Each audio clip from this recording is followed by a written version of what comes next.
అందరికీ నమస్తే, welcome to our channel. Jaganmohan Reddy గారు తను సీఎంగా ఉన్నప్పుడు వ్యక్తిగత లాభాల కోసం అధికారాన్ని దుర్వినియోగం చేశారు. మరి ఆ అంశం పైన మనతో పాటు చర్చించడానికి ఉన్నారు సీనియర్ జర్నలిస్ట్ దుర్గా కుమార్ గారు. సార్ నమస్తే అండి. నమస్తే రామకృష్ణ, మన వీక్షకులకు. Thank you sir. Sir, Jaganmohan Reddy గారు సీఎంగా ఉన్నప్పుడు తన వ్యక్తిగత వ్యాపారం అనుకోవచ్చు, లేదా బిజినెస్ ఏదైనా అనుకోవచ్చు.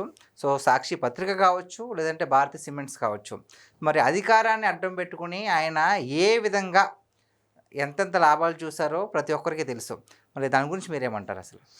ఇప్పుడు రామకృష్ణ గారు, సార్, జగన్మోహన్ రెడ్డి గారు అధికారంలోకి వచ్చిందే ఒక్కసారి అధికారం ఇవ్వమని అర్థించి వచ్చిన కారణమే ఆయన తన తండ్రి టైంలో క్విడ్ ప్రోకో మనీ లాండరింగ్ ద్వారా సంపాదించిన డబ్బు కన్నా కూడా ఎక్కువ సంపాదించాలనే లక్ష్యంతో ముఖ్యమంత్రి పదవి స్వయంగా తనే నిర్వహిస్తున్నాడు. కాబట్టి ఆ రోజు తండ్రి మీద ఒత్తిడి చేసి కొంత పని చేయించుకోగలిగాడు, కొంత చేయించుకోలేకపోవచ్చు.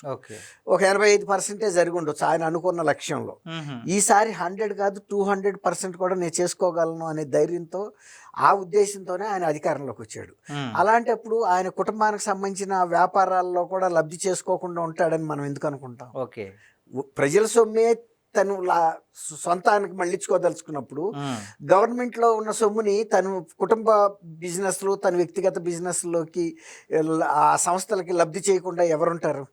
తను ముఖ్యంగా జగన్మోహన్ రెడ్డి లాంటి వ్యక్తి తను కేవలం వ్యక్తిగతమైన లబ్ధి కావాలనే కదా ఈ మద్యం పాలసీ, లిక్కర్ పాలసీని మార్చింది. విజయసాయి రెడ్డి గారు కూడా ఏం చెప్పాడు? గతంలో ఉన్న లిక్కర్ పాలసీని మీరు పట్టించుకోవద్దు, అది మొత్తం చేంజ్ చేసేయాలి. అది కేవలం మొత్తం ఆదాయం అంతా ప్రభుత్వ ఖజానాకి వెళ్తుంది. ప్రభుత్వ ఖజానాకి వెళ్తే మనకు వచ్చే లాభం ఏంటి? అట్లా కాకుండా ఆ సాఫ్ట్వేర్ కానీ, ఆ సిస్టమ్ కానీ, ఆ వ్యవస్థను మొత్తం డిస్మాంటిల్, ధ్వంసం చేసేయండి, కొత్తగా మళ్ళీ ఇల్లు కట్టినట్టు చేయమన్నాడు. అది ఎలా ఉండాలంటే అది కూడా చెప్పాడు. దాని ఉద్దేశం ఏంటంటే అది మనకి వ్యక్తిగత ఆదాయం కూడా ఇవ్వాలి, ప్రభుత్వానికి వచ్చే ఆదాయంతో పాటు అలా ఉండాలి. రెండోది, అన్ని దశల్లోనూ మనమే ఆ లాభాన్ని తీసుకోవాలి. ఎప్పుడైనా దేశవ్యాప్తంగా ఎక్కడైనా కూడా ఇండియన్ మేడ్ ఫారిన్ లిక్కర్ అని ప్రపంచ ప్రఖ్యాతిగాంచిన బ్రాండ్లనే అమ్ముతాయి ప్రభుత్వాలు. ఇండియాలో కూడా, ఈవెన్ ఢిల్లీ క్యాపిటల్ రీజన్ కానీ ఎక్కడైనా కూడా. అది ఆంధ్రప్రదేశ్లో కూడా అంతకుముందు కూడా అదే జరిగింది. ఏ ముఖ్యమంత్రికి కూడా అసలు ఈ పాలసీని ఇట్లా మార్చడం వలన ఇంత లాభం పొందొచ్చు, వ్యక్తిగతంగా కూడా లబ్ధి పొందొచ్చు అని ఎవరు ఆలోచించాల.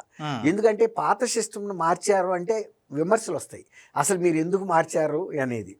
తర్వాత డబ్బులు పెట్టి కొనుక్కునే వ్యక్తికి మంచి వస్తువు కొనుక్కునే స్వేచ్ఛ ఉండాలి. మనం ఎవరిని ఆ స్వేచ్ఛని కుదించడానికి? ఇప్పుడు మీరు ఒక కారు కొనుక్కోదలుచుకున్నారు, మీకు 15-50 బ్రాండ్లు ఉన్నాయి వాళ్ళు ఇండియాలో, మీ ఇష్టం వచ్చింది మీరు కొనుక్కుంటారు. గతంలో అంటే ఫియట్ ఒకటి ఉండేది, అంబాసిడర్ ఒకటి ఉండేది, ఇక అంతకుమించి ఇంకా అత్యంతరం లేదు. ఆ ఫియట్ కూడా తర్వాత వచ్చింది. ఇప్పుడున్న మార్కెట్లో, ఫ్రీ మార్కెట్లో మనం ఆ బ్రాండ్లన్నీ తీసేయటం ద్వారా వ్యక్తిగతమైన స్వేచ్ఛను కూడా దెబ్బతీసినట్టే.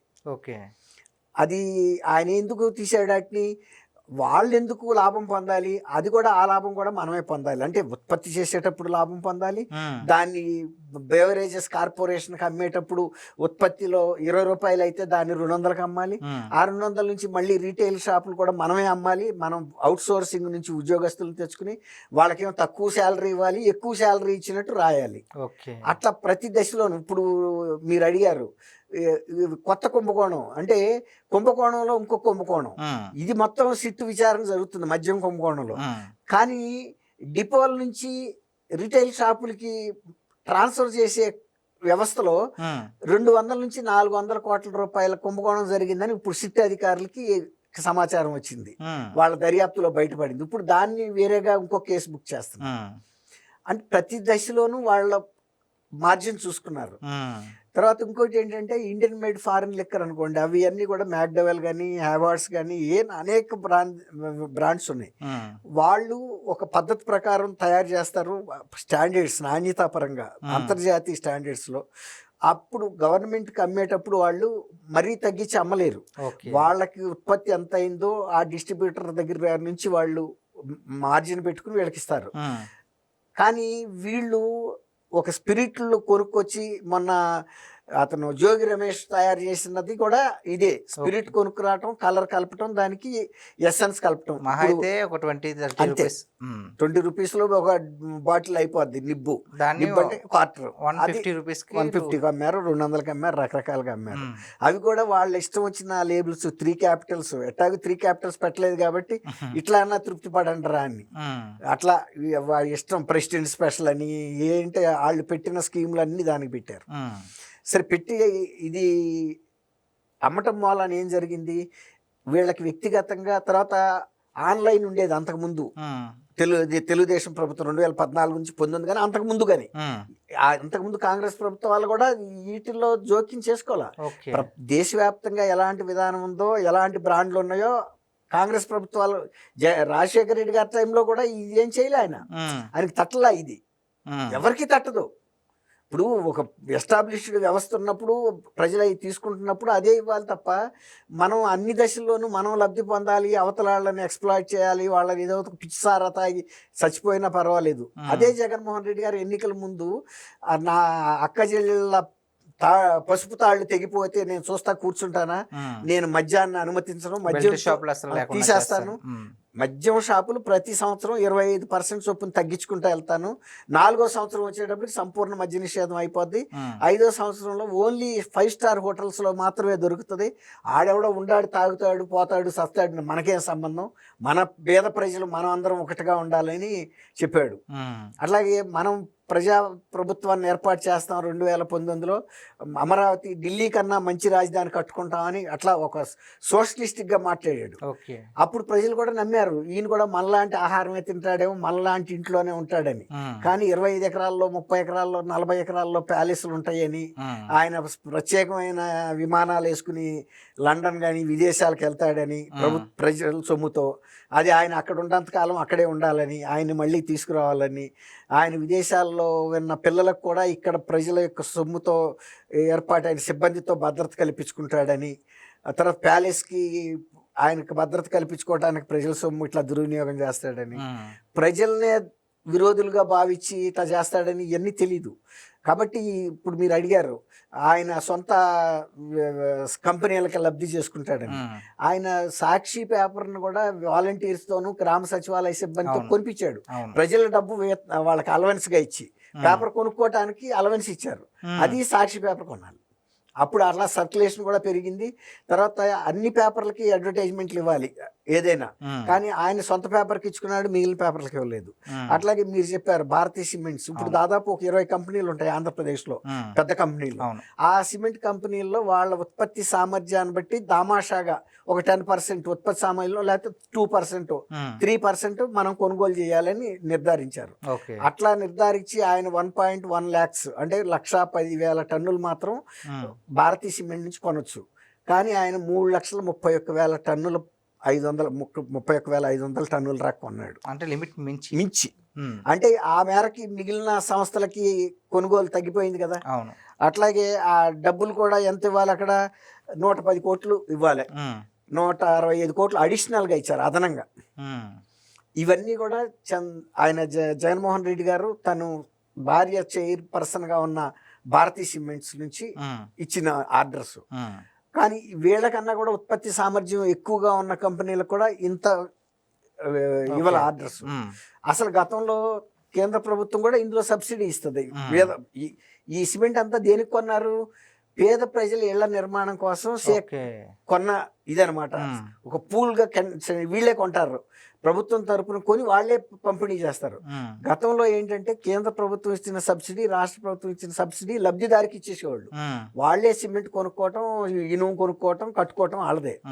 ఇప్పుడు వీళ్ళు మామూలు రేట్ల కన్నా కూడా ఎక్కువ రేట్ చెల్లించి మరీ కొన్నారు భారతీయ సిమెంట్లో. ఈ విధంగా అల్టిమేట్గా ఎవరు నష్టపడతారు, ఎవరైతే లబ్ధిదారుడు ఉన్నాడు, తాగేవాడు కడతాడు తాళ్ల పన్ను. ఇంతకుముందు మనం లిక్కర్ పాలసీలో కూడా చెప్పాం, అన్ని రకాల లాభాలు ఇది పొందిళ్ళు ఎక్కువ డబ్బులు ఒక సాధారణ వ్యక్తుల నుంచి వసూలు చేశారు. మొన్న ఓడిపోవటానికి కూడా ప్రధాన కారణాల్లో కర్ణుడి సాగుకి ఎన్ని కారణాలు ఉన్నాయో అందులో ఇది కూడా ఒకటి. ఇది లిక్కర్ ప్రతి ఊళ్ళోనూ చాలా మంది తాగుతారు, బోల్డ్ డబ్బులు. ఇప్పుడు ఆ రోజుల్లో డబ్బులు కొరత ఏర్పడి గ్రామీణ ఆర్థిక వ్యవస్థ అంతా చితికిపోయి ఈ వృత్తి పని వాళ్ళంతా కూడా వలసబాట పట్టారు. ఎస్పెషల్లీ కరోనా టైంలో. అదే అంటే కరోనా తర్వాత కూడా. ఎందుకంటే డబ్బు మొత్తం ఈ ఛానల్స్ ద్వారా వీళ్ళకి వెళ్ళిపోయినాయి. డబ్బు బయట ఎక్కడ చలామణిలో లేదు. తర్వాత సిమెంట్ ఇసుకను కూడా బంగారం రేటుతో అమ్మారు. అవును. దాంతో నిర్మాణ రంగం కుదేలైంది. వ్యవసాయ రంగం తర్వాత ఎక్కువ ఉపాధి కల్పించే రంగం నిర్మాణ రంగం. అవును. అనేక మంది వృత్తి పని వాళ్ళు పరోక్షంగా ప్రత్యక్షంగా దాని మీద ఆధారపడతారు. ఆ రోజున గ్రామీణ వ్యవస్థ కుదేలవటానికి, కుటుంబాలు ఆర్థికంగా చితికిపోవటానికి లిక్కర్ ఎంత దెబ్బతీసిందో ఈయన ఇసుక విధానం కూడా అంతే దెబ్బతీసింది. లిక్కర్ ద్వారానేమో డబ్బు అట్టా గుంజుకుపోయాడు, ఇసుక ద్వారానేమో నిర్మాణ రంగాన్ని స్తంభింపజేశాడు. ఈ విధంగా ప్రజలందరికీ కూడా ఉరితాడు బిగించినట్టుగా అయింది. కానీ తన సొంత కంపెనీలకు మాత్రం పేపర్లు ఉంటే పేపర్లు, సిమెంట్ ఉంటే సిమెంటు, గనులు కూడా 2 గనులు ఆయనకి రెగ్యులరైజ్ అవ్వాల. వేరే కంపెనీ గనుల్ని అక్రమ మార్గం ద్వారా తీసుకున్నారు. మనమే 30 ఏళ్ళు ఉంటాం కదా అని దాన్ని క్రమబద్ధీకరించాల. ఇప్పుడు కేంద్రం కూడా దానికి షోకాజ్ నోటీసులు ఇచ్చింది. కాబట్టి జగన్మోహన్ రెడ్డి గారికి ప్రజల సొమ్ము పచ్చి మంచినీళ్ళ కన్నా కూడా హీనంగా వాడతాడంటానికి ఇంతకన్నా పెద్ద నిదర్శనం అయితే ఉంటుంది అనుకోను. ఈ సేకరణ అంతా ఇప్పుడు జరిగింది 2022లో జరిగింది. కొనుగోలు అవసరానికి మించి కూడా కొనుగోలు చేసి పెట్టారు. ఆ సిమెంట్ ఏమవుతుంది, ఎక్కువ కాలం నిల్వ ఉండేటట్టుగా అసలు గడ్డ కట్టిపోతుంది. అంతే కదా, గడ్డ కట్టినా తీసుకెళ్ళి ఎక్కడోసారి పారేస్తారు తప్ప. అదే కనుక లబ్ధిదారుడికే ఇస్తే తనకి ట్రాన్స్పోర్ట్ ఛార్జెస్ ఉండవు. వాళ్ళు ఏ రిక్షాలోనో అదో ఇదో తెచ్చుకుంటారు, సైకిల్ మీద కూడా తెచ్చుకుంటారు. అంతే కదా. ఇప్పుడు మామూలుగా బలహీన వర్గాలు అంటే వాళ్ళు ఆర్థికంగా చిన్నాళ్ళు కాబట్టే కదా ఈ ఇల్లు ఇస్తున్నది. ఇప్పుడు వీళ్ళు ఏ ట్రాన్స్పోర్ట్ ఛార్జెస్ ఎంత కలిపినా కూడా అతను మాట్లాడటానికి వీలు లేదు. అతనికి శాంక్షన్ అయిన దాంట్లో ఇవన్నీ కట్ చేసేస్తారు. అట్లా అనమాట. అప్పుడు స్టీల్ కూడా కొన్నారు. కాబట్టి మీరు అడిగారు కదా సొంత కంపెనీలకి లబ్ధి చేసుకున్నాడంటే, మరి లిక్కర్ ద్వారా కూడా కొన్ని వేల కోట్లు తను అక్రమంగా ఆర్జించాడన్న దాని మీద కూడా ఇప్పుడు దర్యాప్తు జరుగుతుంది. కొంతమంది అరెస్ట్ అయ్యి ఉన్నారు. అవి కనుక బయటికి చెబితే మీ ప్రాణాలు తీస్తామని IAS అధికారులు లాంటి వాళ్ళు కూడా బెదిరించారు. అంటే ఒక పక్క ప్రీ ప్లాన్డ్గా అధికారంలోకి వస్తే ప్రణాళిక ఉంది అతనికి. ఎంత ఎక్కడెక్కడ సంపాదించవచ్చు ప్రతిదీ ప్రణాళికగానే చేశాడు. కాబట్టి ప్రజలకి అంత ఆర్థికంగా నొప్పి తగలబట్టే 11 స్థానాలకు ఓడిచ్చారు. అతను ఏమనుకుంటున్నాడు, నేను చేసినంత సేవ అసలు ఇంతవరకు భారతదేశంలో స్వతంత్రం వచ్చిన తర్వాత ఏ రాష్ట్ర ముఖ్యమంత్రి చేయలేదని ఆయన అనుకున్నాడు. ఎందుకు అనుకున్నాడు అంటే, నేను ఇంత సంపాదించుకున్నా కాబట్టి నాకేముంది తిరుగని. ఇప్పుడు ఉత్తరప్రదేశ్ లాంటిది మనకన్నా సింప్లీ డబల్ స్టేట్. ఇప్పుడు ఈయన ఇంత సంపాదిస్తే ఉత్తరప్రదేశ్ ముఖ్యమంత్రులుగా చేసిన వాళ్ళు ఎంత సంపాదించాలి? కానీ వాళ్ళు ఎవడో సంపాదించలేకపోయారు.